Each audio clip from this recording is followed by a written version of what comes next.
आचार्य भगवान कह रहे हैं बचो धर्म के राग से। किसके राग से? धर्म के राग से। अब मन में प्रश्न आ रहा होगा, धर्म में राग कैसा आता है? तो आचार्य भगवान कह रहे हैं सुख जीवन जीना पड़ेगा। कैसा? सुख। कैसा जीवन? सुख जीवन जीना पड़ेगा, वो भी पूर्ण सुख।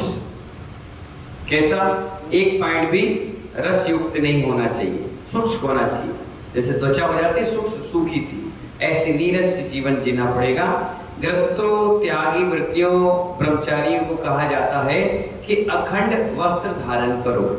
कैसा वस्त्र?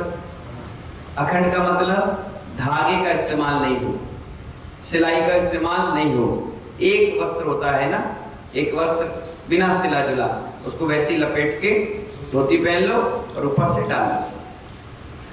सिले वस्त्र मत पहनो। कौन से वस्त्र? जैसे आपने पैंट शर्ट पहनी, ये पैक है, तो इससे क्या होता है? शरीर में पसीना आता है, शरीर गीला भी होता है, अनंत काय जीव उत्पत्ति होती है। अंडरवियर पहना आपने तो टॉवेल बनियान पहनी, ऊपर से कपड़े पहन लिए, पेंट पैक है, अब कहीं से हवा नहीं लग रही। क्या नहीं लग रही? हवा नहीं लग रही। धोती कुर्ता पहनते हैं पर उसमें क्या होते हैं? हवादार, जालीदार होता है, तो पूरी शरीर में हवा लगती है, उसमें जीवों की उत्पत्ति कम होती है। इसमें पूरा पैक है, पसीना आ रहा है, शरीर आप देखिए घर जाते ही आप पेंट शर्ट उतार देते हो, ऐसे हल्के बैठते हो, भाई अच्छा लग रहा है। तो कपड़े के अंदर से गर्मी जो निकलती है शरीर से, तो उसके कारण सुख एक गीलापन रहता है। आचार्य कहते हैं सिले वस्त्र मत पहनो, आर्द्रता रहेगी। आर्द्रता का मतलब गीलापन। एक अल्प आर्द्रता जीवों को उत्पन्न करा रही है। क्या कह रहे हैं? एक अल्प आर्द्रता जीवों को उत्पन्न करा रही है, हिंसा का स्थान बना रही है। ऐसे ही हे जीव, धर्म राग की आर्द्रता जो तुम्हारे शुद्धोपयोग को कीड़ा बन रही है, योगी की दशा क्या होगी? मधुरता लगती है, मीठापन लगता है, परंतु मीठेपन में कीड़े ही होते हैं। कैसे? कपड़े पहनने के बाद कैसा लगता है? अच्छा लग रहा है, बढ़िया लग रहा है, लेकिन उसमें भी क्या है? आर्द्रता है। आर्द्रता रहेगी तो अनियम से क्या होगा? जीवों की उत्पत्ति होगी। घरों में सूरज की रोशनी आने के लिए विंडो या दरवाजा क्यों बनाया जाता है? जिससे घर की ठंडक नहीं रहे, सीढ़न नहीं रहे। सीढ़न आते क्या हो जाते हैं? जीवों की उत्पत्ति हो जाती है, दीवार की दीवार गिर जाती है, ईंट खा जाती है, सीढ़न लोहा खा जाती है, दरवाजे में दीमक लग जाती है। क्यों? क्योंकि वहां सूरज की रोशनी नहीं पहुंच रही है। इसलिए आचार्य कह रहे हैं मीठेपन ज्यादा रखोगे तो कीड़े उसमें लगना स्वाभाविक है। ज्ञानियों, यह प्रश्न नहीं करना कि महाराज धर्म का क्या होगा। ये प्रश्न मत करना कि धर्म का क्या होगा। मैं धर्म की ही व्याख्या करने जा रहा हूं। जिसे तुम धर्म मान रहे हो वो धर्म की पुण्य क्रिया है। क्या है? पुण्य क्रिया है, लेकिन लक्ष्य यह रखना कि पहुंचना कहां है। क्या है? ये जितनी भी क्रिया करे क्या है? पुण्य क्रिया है। धर्म की पुण्य क्रिया है, लेकिन धर्म नहीं है, धर्म की पुण्य क्रिया है। जैसे गीला पापड़ आपको अच्छा नहीं लगता। क्या नहीं लगता? कौन खाता गीला का पापड़? अम्मा खाती हो?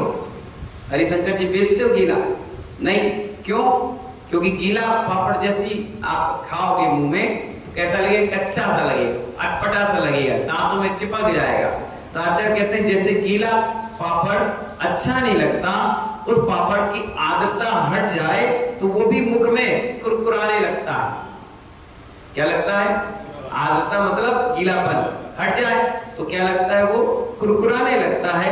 ऐसे ही जीव राग की आदतता किंचित भी रहेगी तो शुद्धात्मानुभूति का आनंद नहीं आएगा। क्या कह रहे हैं? शुद्धात्मानुभूति का आनंद नहीं आएगा। यह जीव बाहर की अनुभूतियां अनंत बार ले चुका है। कितनी बार ले चुका है? बाहर की अनुभूतियां अनंत बार ले चुका है। यह दुनिया के झमेले इस जीव के अनंत बार प्राप्त किए हैं। परम स्थान को प्राप्त करना है तो सर्वप्रथम इस जीव को राग से बचना पड़ेगा। राग यानी आर्द्रता से, शुष्कता से, जो ये गीलापन है इससे दूर बचना पड़ेगा। भोजन कथा सबसे जटिल कथा है। क्या कह रहे हैं आचार्य? भोजन की कथा क्या है?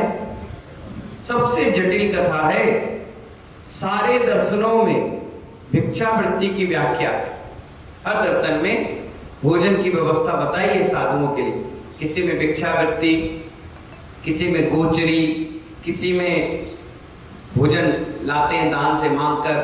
तो हमारे यहाँ बता रहे कोई मांग कर लाता है, कोई मांग कर खाता है। जितनी चिंता श्रावक को दिगंबर परंपरा में साधु के आहार की कराने की होती है, उतनी किसी भी संप्रदाय में नहीं होती।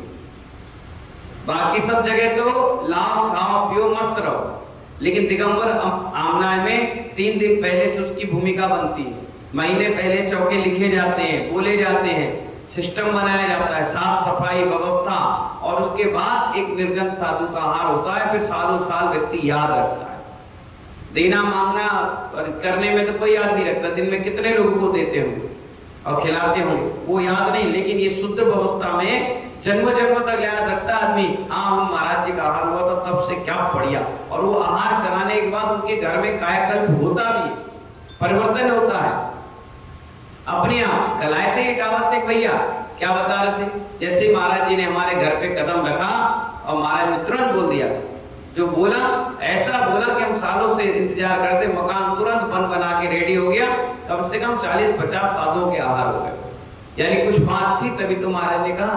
तो इसीलिए साधुओं की आहार कराने की चिंता सबसे ज्यादा दिगंबर समाज को रहती है, उतनी किसी संप्रदाय में नहीं रहती। जिसको भोजन बनाने के और भोजन बनवाने के और भोजन के अनुमोदना के भाव का अभाव हो चुका है, ऐसे जीव की चिंता जगत करता है, क्योंकि वो वीतराग के पूर्ण लक्ष्य में प्रवेश करने के लिए जा चुके हैं।